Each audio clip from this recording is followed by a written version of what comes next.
সকাল 11টা বাজে ঘুম থেকে উঠলাম, আবার ঘুমিয়ে গেলাম। তারপর অনেকক্ষণ ঘুম যাওয়ার পর আবার উঠে একটু বাইরে গেলাম। বাইরে গিয়ে একটু হাঁটাহাঁটি করে দেখি অনেক রোদ, তাই আবার পিছনে ফিরে ঘরে চলে গেলাম। তারপর ঘরে গিয়ে আবার ঘুমিয়ে গেলাম। তারপর দেখতেছি একটা মেয়ে ললিপপ খাচ্ছে, ওর মুখ থেকে কেড়ে নিয়ে আমি খেয়ে ফেললাম। অনেকক্ষণ পর গোসল করে আমি যাচ্ছি এখন মসজিদে জুম্মার নামাজ পড়ার জন্য। জুম্মার নামাজ পড়ে আবার ঘরে চলে গেলাম। তারপর ঘরে এসে ঘুমিয়ে গেলাম।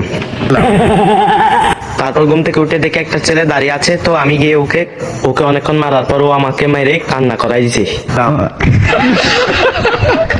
তো ওইখান থেকে মার খেয়ে এসে একটা ছোট বাচ্চাকে দেখছি, ওই ছোট বাচ্চাকে অনেকক্ষণ মারলাম ধরে।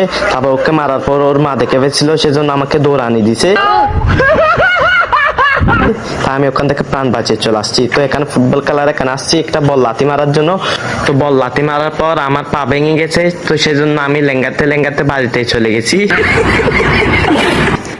ওইখান থেকে এসে এখানে একটু বসলাম। তো অনেকক্ষণ বসার পর পা লাতে লাতে আমার জুতা পড়ে গেছে খালেতে। এখন আমি গেছি চুরি করতে, তো এখান থেকে গাছ উঠলাম।